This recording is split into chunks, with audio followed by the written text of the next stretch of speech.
শীতকালের এই মাস তিনেক সানডেগুলো আমাদের একটু অন্যরকমভাবেই কাটে। চেষ্টা করি আমরা সকালের দিকে একটু বেরিয়ে পড়তে, কাছে পিঠে কোথাও থেকে ঘুরে আসতে। তবে আজকের দিনটা স্পেশাল তো বটেই, তবে ঘুরতে যাওয়া নয়, একটু অন্যরকম প্ল্যান রয়েছে। আজকে শাশ্বতদের অফিসের রয়েছে ক্রিকেট ম্যাচ। শাশ্বত তো বেশ সকাল সকাল চলে এসেছে, তবে এই শীতে আর্যবাবুকে নিয়ে অতটা সকালে আমরা আসতে পারিনি। আমরা এসে পৌঁছেছি তখন প্রায় 10:30। আর্য অনেকক্ষণ থেকে অপেক্ষা করেছিল কতক্ষণে গিয়ে বাবার খেলা দেখবে। আমরা অবশ্য এসেছি সময়টা ঠিকভাবে জেনে নিই, ম্যাচ এখনো শুরু হয়নি।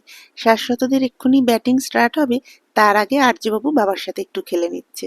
আমি আর আর্যবাবু অধীর আগ্রহে বসে আছি শাশ্বতর খেলা দেখব বলে। শাশ্বতদের টিম যদিও প্রথমে ব্যাটিং করছে, তবে শাশ্বত প্রথমে ব্যাট করছে না। তো যাই হোক, আমরা দর্শকের সিটে বসে রয়েছি। মানে ম্যাচ শুরুর ঠিক আগে চলছে দুই দলের ফটো সেশন। তবে এদিকে এক কাণ্ড, আর্য তো এসেই বাবার সাথে এতক্ষণ খেলছিল, এবার বাবা যেহেতু আলাদা একটু দূরে গিয়ে বসেছে ম্যাচ শুরু হয়ে গেছে বলে, অমনি আর্যর কান্না শুরু হয়েছে। আমি ওকে ভুলিয়ে দেওয়ার চেষ্টা করছিলাম, তবে ওপাশ থেকে শাশ্বত দেখতে পেয়ে এখন ওকে বোঝাতে এসেছে যে আমি একদম সামনেই রয়েছি। সত্যি আমরা যেখানে বসে আছি তার ঠিক সামনের রোতেই শাশ্বত বসেছে। তো যাই হোক, ম্যাচ শুরু হয়েছে, আর্যবাবু এখন আমার সাথে বসে খেলা দেখছে। খেলার মাঝে আলোচনা পর্যালোচনা চলছে, তার মাঝেই কিন্তু এক পক্ষের ব্যাটিং শেষ। এবার খানিকক্ষণের বিরতি, তারপর অপরপক্ষ নামবে ব্যাট করতে। এই সময়টায় ভীষণই ঠান্ডা থাকে, মানে ডিসেম্বরের এই এন্ড থেকে জানুয়ারির মোটামুটি ওই থার্ড উইক পর্যন্ত বেশ ঠান্ডা থাকে। আজকেও তেমনই বেশ কনকনে ঠান্ডা, তবে আজকে খুব ভালো রোদ উঠেছে, মানে রোদ ঝলমলে একদম আকাশ।